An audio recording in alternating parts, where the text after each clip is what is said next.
ফাঁকিবাজ, একমাত্র বাংলা কোয়ালিটি টিউটোরিয়ালের উৎস।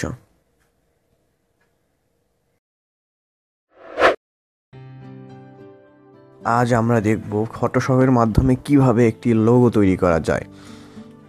তো চলুন শুরু করি। এজন্য ফটোশপ খুলুন এবং ফাইল থেকে নিউয়ে গিয়ে একটি নতুন ফাইল ক্রিয়েট করুন। ওয়াইড দিন 1366, হাইট দিন 738, রেজুলেশন দিন 72 এবং ইচ্ছামতো নাম দিয়ে ওকে করুন। এবার টুল থেকে পেন টুলটি সিলেক্ট করে নিন এবং ইচ্ছামতো শেপ তৈরি করুন এবং ক্লিক করে ড্র্যাগ করলে কার্ভ তৈরি হবে। ইচ্ছামতো শেপ তৈরি করুন এবং শেষ দুই পয়েন্টটি কানেক্ট করার জন্য জাস্ট শেষের পয়েন্টটির সাথে শুরুর পয়েন্টটিতে ক্লিক করুন এবং আপনি কিবোর্ডের কন্ট্রোল চেপে মাউস দিয়ে পয়েন্টগুলো ড্র্যাগ করে রিঅ্যারেঞ্জ করতে পারেন। এভাবে ইচ্ছামতো একটি শেপ তৈরি করে নিন। লাইনের উপর ক্লিক করলে অতিরিক্ত পয়েন্টগুলো তৈরি হবে, আরেকটি ক্লিক করলে পয়েন্টগুলো ডিসঅ্যাপিয়ার হয়ে যাবে।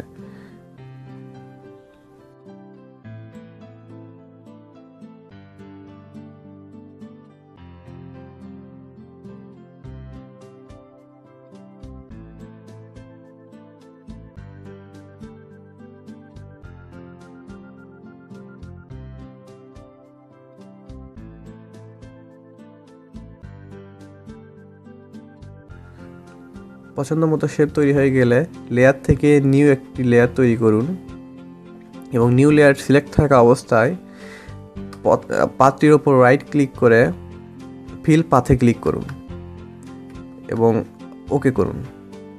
তাহলে আপনার পাথটি একটি শেপে পরিণত হবে। এবং কিবোর্ডে কন্ট্রোল এবং টি একসাথে চেপে ট্রান্সফর্ম মোডে চলে যান। উপরে অ্যাঙ্গেল থেকে 90 ডিগ্রি অ্যাঙ্গেল সিলেক্ট করে দিন। এবার আমরা এই লেয়ারটি কপি করব। এই জন্য লেয়ার প্যানেল থেকে লেয়ারটির ওপর রাইট ক্লিক করে ডুপ্লিকেট লেয়ার সেখান থেকে ওকে করব। এবার মুভ টুল দিয়ে ড্র্যাগ করলে দেখবেন দুইটি লেয়ার তৈরি হয়ে গেছে। এবার আমরা এডিট থেকে ট্রান্সফর্মে যাব এবং ফ্লিপ হরিজন্টাল করব।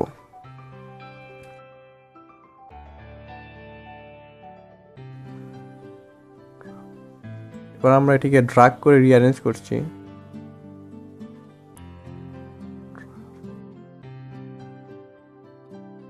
রেক্ট্যাঙ্গুলার টুলের উপর রাইট ক্লিক করে সেখান থেকে আমরা পলিগন টুল সিলেক্ট করব।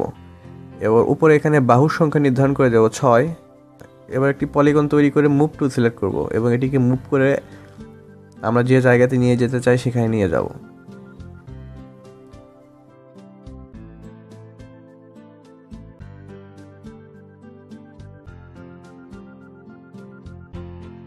এবার আমরা আবার পলিগন সিলেক্ট করব এবং বাহুর সংখ্যা দেব 7টি।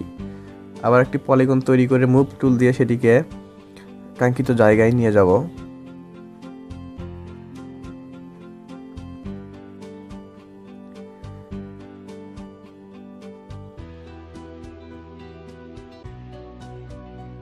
এবার টুল বক্সের পলিগনের উপর রাইট ক্লিক করে আমরা এলিপস টুল সিলেক্ট করব। এবার মাউস দিয়ে একটি এলিপস তৈরি করব এবং মুভ টুল সিলেক্ট করে সেটি মুভ করব।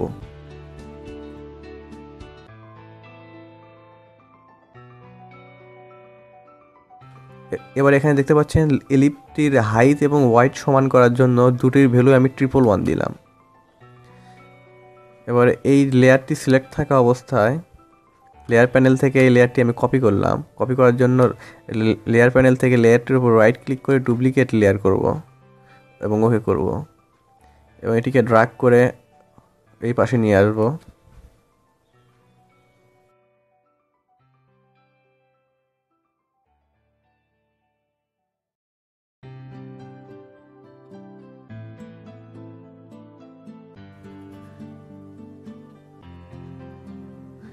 এবার আমরা আবার এলিপ টুলটি সিলেক্ট করব এবং বড় একটি বৃত্ত তৈরি করব।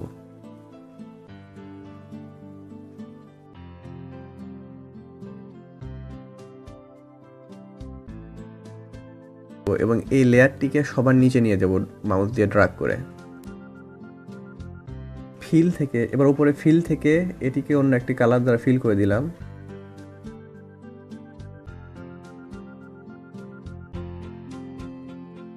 এই লেয়ারটিকে আমরা ডুপ্লিকেট করব, কারণ এটি দিয়ে আমরা এই বৃত্তটির বর্ডার তৈরি করতে চাই। এবং কন্ট্রোলটি একসাথে চেপে এটিকে ট্রান্সফর্ম মোডে দেবো এবং ওয়াইড দেবো 90% এবং হাইট দেবো 90%। দেখতে পাচ্ছেন নতুন বৃত্তটির সাইজ আগেকার বৃত্তটির সাইজে সে একটু ছোট হয়েছে। এবার মুভ টুল দিয়ে অ্যাপ্লাই করব। এবার আমরা বড় বৃত্তটি সিলেক্ট থাকা অবস্থায় লেয়ার প্যানেল থেকে লেয়ার স্টাইল থেকে ব্লেন্ডিং অপশনে যাব। সেখানে ওভারলি কালার সিলেক্ট করে দেব এবং ওভারলি কালার হিসেবে একটু লাইটার কালার সিলেক্ট করে দেব।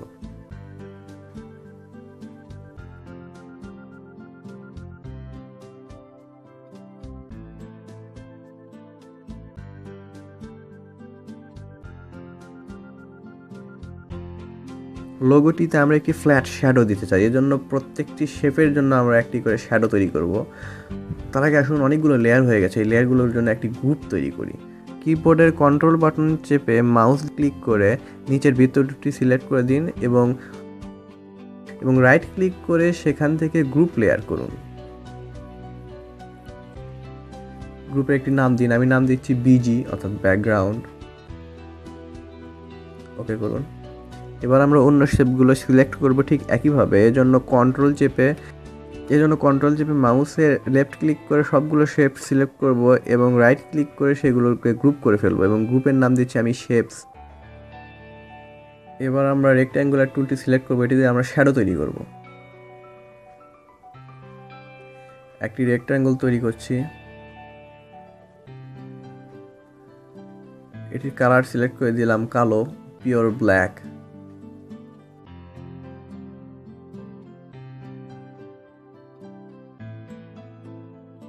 অপাসিটি কমাবো, অপাসিটি দেবো 10%।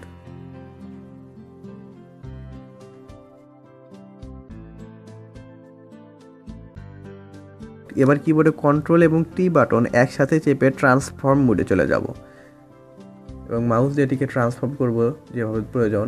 এখানে অ্যাঙ্গেল ছকে আমরা 30 ডিগ্রি অ্যাঙ্গেল দেব, তাহলে এই শেপটি 30 ডিগ্রি অ্যাঙ্গেলে বাঁকা হয়ে যাবে। এবং এবার শেপটিকে মাউস দিয়ে পজিশন করব।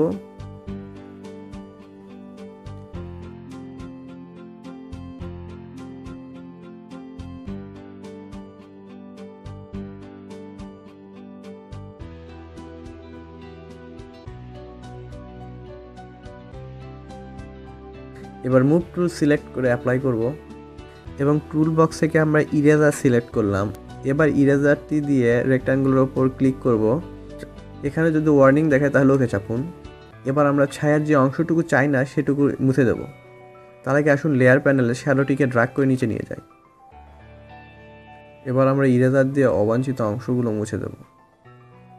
ঠিক একইভাবে অন্য শেপগুলোর জন্য আমি শ্যাডো তৈরি করছি। আমি ভিডিওটা একটু ফাস্ট ফরওয়ার্ড করে দিচ্ছি।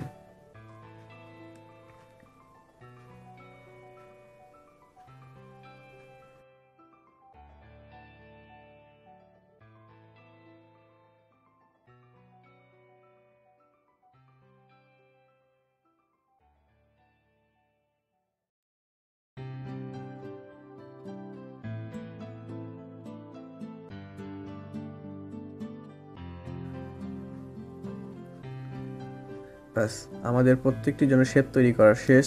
এবার আমরা শ্যাডোর প্রত্যেকটা শেপ একসাথে মার্জ করব। এবার আমরা কিবোর্ডের কন্ট্রোল বাটন চেপে মাউসে লেফট ক্লিক করে প্রত্যেকটা শ্যাডো শেপ সিলেক্ট করব এবং রাইট ক্লিক করে সেগুলোকে মার্জ করে ফেলব। আমরা লেয়ারটি রিনেম করে নাম দিলাম শ্যাডো। এবার আমরা সিলেকশন টুল থেকে এলিপ্টিক্যাল সিলেক্ট করলাম এবং ফেদারে 50 px দিলাম। এবার আমরা যথাসম্ভব বড় একটি সিলেকশন তৈরি করব এবং এটিকে মাউস দ্বারা ড্র্যাগ করে নিচের দিকে নিয়ে আসব এবং কিবোর্ডের ডিলিট বাটন চেপে অতিরিক্ত শ্যাডোটি আমরা মুছে দেব। এতে করে সুন্দর একটি গ্রেডিয়েন্ট ইফেক্ট তৈরি হবে শ্যাডোর জন্য।